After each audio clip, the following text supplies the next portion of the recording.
Alam ko, ha, di nyo ako masisisi bro. Bakit? Pag nagmanalim ba ako, masisisid nyo? Binabase ko lang ang mga sulat ko sa mga utak nyo para mamulat ko. Yung talukap nyo, malakoptal mo, kakatulak mo, kakakulat ko.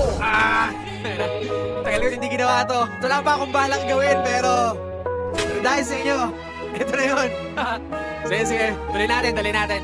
Madaming ayaw sa kirapper, matinudaw ako masyado. Matagal na po ako nagbago, sawa na ako magpakagago. Tabi ng laban na napanalo, pumaldo na rin ang mga bako. Ngayon nasa na yung mga gago, tamang hirit na lamang ba ng balato?